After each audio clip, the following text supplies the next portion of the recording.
இந்த வேங்கவேல் விஷயம் வந்து தாமதமானதுக்கான காரணம் என்ன? 2 பேர் மேல குற்றவாளின்னு சொல்லிட்டு பதிவு செய்யறதுக்கு ஏன் இவ்வளவு தாமதமாச்சுங்க? நான் வந்து நிறைய விஷயங்களுக்காக போலீஸ் போய் நான் அணுகியிருக்கேன். அப்போ எனக்கு என்ன தெரியுதுன்னா, அவங்களுக்கு ஏகப்பட்ட ப்ரெஷர்ஸ் இருக்கு. காவல்துறைக்கு வந்து ஏகப்பட்ட ப்ரெஷர்ஸ் இருக்கு. ஏதாவது ஒரு சின்ன விஷயத்தை எடுத்துட்டு போய் அடுத்த விஷயம் வரும்போது அந்த பழைய விஷயம் வந்து பழைய விஷயமாயிடுது, மிக பழைய விஷயமாயிடுது.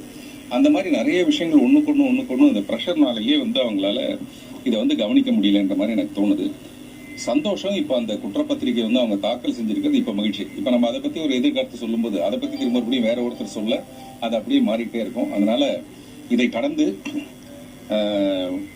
ஒவ்வொரு கட்சியும் ஆட்சி செய்யும் போது நான் கவனிச்சுட்டே இருக்கேன், எதிர்கட்சி வந்து அதுக்கு நிறைய எதிர்ப்புகளை தெரிவிக்கிறாங்க, அல்லது இதை செஞ்சிருக்க கூடாது அதை செஞ்சிருக்க கூடாதுன்னு சொல்றாங்க. மறுபடியும் இவங்க வந்து இதே ஆளுங்கட்சி ஒரு நாளைக்கு எதிர்கட்சி ஆகும்போது மறுபடியும் அவங்களும் அதே விஷயத்தை செய்யறாங்க. அப்படி வந்து என்ன தெரியுதுன்னா, இங்க எதிர்க்கிறதுக்கும் பேசுறதுக்கும் சப்போர்ட் பண்றதுக்கும் ஏதோ ஒரு விஷயம் இருந்துகிட்டே இருக்கு, அல்லது அது ஒரு தீனியாவே அமைஞ்சு போது போல இருக்கு. அதனால இந்த எதிர்க்கிற விஷயத்தையோ எனக்கு தெரிஞ்ச அரசாங்கத்தை ஆதரிச்சு அவங்க கிட்ட இந்த நல்ல விஷயத்த வாங்கிக்கிறது நல்லதுன்னு எனக்கு தோணுது. ஆனா வெறுமே அரசாங்கத்தை பிளைண்டா ஆதரிக்காம அவங்க குற்றம் செய்யும் போது நிச்சயமா அதை சுட்டி காட்ட வேண்டியது மக்களுடைய ஒரு. இப்ப ஜல்லிக்கட்டுக்கு எப்படி இருந்ததுன்னா, ஜல்லிக்கட்டு உடனடியா அதுக்கு ஒரு தீர்வு கிடைக்கல, மக்கள் போய் உட்கார்ந்ததுக்கு அப்புறம் தான் கிடைச்சது. அந்த மாதிரி மக்கள் பிரச்சனையை பூரா மக்கள் பேசினாதான் அது நடக்கும்.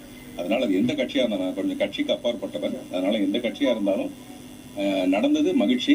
இனிமே இது துரிதமா நடக்கிறதுக்கு என்ன பண்ணணுமோ அதை காவல்துறை வந்து அதுக்கான செயல்பாடுகள் இறங்கணுங்கிறது என்னுடைய அன்பான வேண்டும்.